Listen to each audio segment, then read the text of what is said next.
Le karma. Le karma, c'est vrai que une notion qui me plaît beaucoup dans mes pratiques, on va dire, de guérison, que ce soit à la fois en hypnose, euh, avec le Reiki, en soins énergétiques ou en bioénergie, que je pratique. C'est des sujets qui reviennent assez souvent. Je peux témoigner également que depuis peu, enfin il me semble, hein, ce n'est que ma vérité, bien sûr, si ça ne résonne pas en vous, surtout, mettez de côté.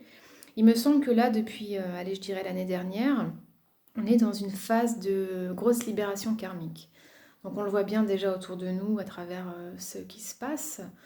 C'est un reflet un petit peu de nos états intérieurs, conscients ou inconscients, parce que le karma également est, enfin disons que le collectif porte du karma, donc on peut porter du karma de manière individuelle, de manière par rapport à notre famille, mais également par rapport à on a aussi le karma géographique, c'est-à-dire le lieu où vous habitez, par exemple, ou la ville, ou la région.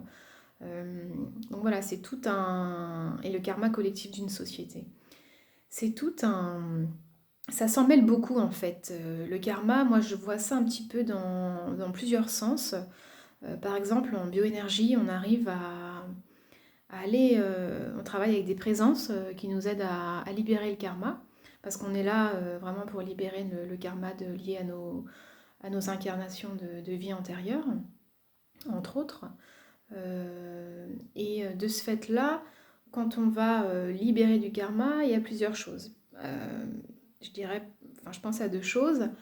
Il y a les mémoires karmiques que l'on porte. Il s'agit des choses qu'on a subies dans d'autres vies, euh, où on a été la victime en fait. Et, parfois, ça peut être vraiment des mémoires très très lourdes, souvent autour de la mort, voilà, des agressions physiques. Effectivement, hein, voilà, hein, c'est pas forcément très joyeux. Mais on les porte ici, pourquoi? Pour les libérer. Donc quand on porte des mémoires karmiques, quand on en prend conscience, soit tout seul, mais c'est un peu délicat, ou avec un thérapeute, c'est plus facile, on va dire. Sachant aussi que on peut aussi avoir du karma qui se libère de manière spontanée.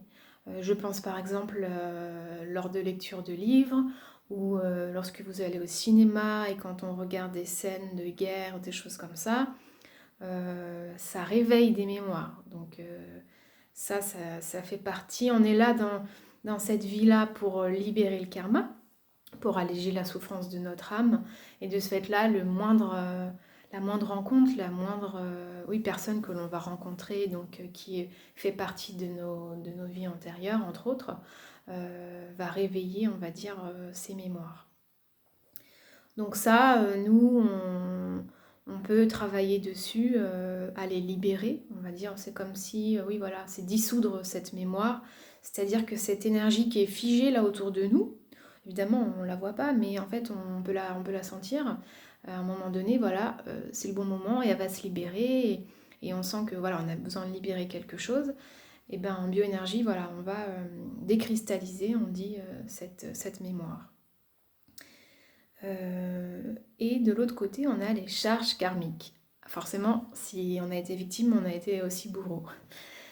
Et alors ça, c'est un peu plus, pas compliqué, c'est pas le bon terme, mais disons que lorsqu'on demande à libérer une charge karmique, donc c'est-à-dire à libérer une énergie qui est liée au fait qu'on ait été bourreau dans une autre vie, à la fois envers des humains, envers également le règne animal ou le règne végétal. Par exemple, je ne sais pas, vous avez mis le feu à une forêt, il est possible que vous portiez en fait une charge karmique. C'est comme un dû où vous devez voilà, libérer cela dans cette vie-là ou dans d'autres vies. Mais en tout cas, ça fait partie vraiment des potentialités. Mais ce n'est pas le karma, ce n'est pas que entre humains. Euh, Concernant les humains, ce que je peux vous dire de par mon expérience, c'est qu'on a beaucoup de relations karmiques. surtout pour ceux qui ont eu beaucoup d'incarnations, forcément. Et les relations karmiques peuvent s'appréhender de deux manières. On va avoir des relations avec certaines personnes où tout de suite va y avoir une grande attirance. On va être vraiment très proche. Donc là, on peut se questionner en se disant, bon, on se connaît depuis peu, c'est quand même étrange qu'on soit aussi proche. Donc ça peut être un signe indiquant qu'il s'agit d'une relation, en tout cas qui inclut du karma, et qu'il faudra du coup libérer. Et à l'inverse, on a le côté répulsion. Donc c'est vrai que moi, ça m'est arrivé quand même souvent dans ma vie, enfin souvent de temps en temps, pas non plus tous les jours, de rencontrer une personne et de dire oh bah, elle, je l'aime pas. On ne sait pas pourquoi, mais tout de suite on va se protéger, on va se dire non, elle, je n'ai pas trop envie d'aller vers elle. Donc souvent, ça indique également qu'il y a du karma à libérer. C'est vrai que dans mon cas, j'ai libéré du karma, notamment récemment, et avec des personnes pas forcément plus ou moins proches, ça dépend, on a du karma avec différents types de personnes. Mais c'est vrai que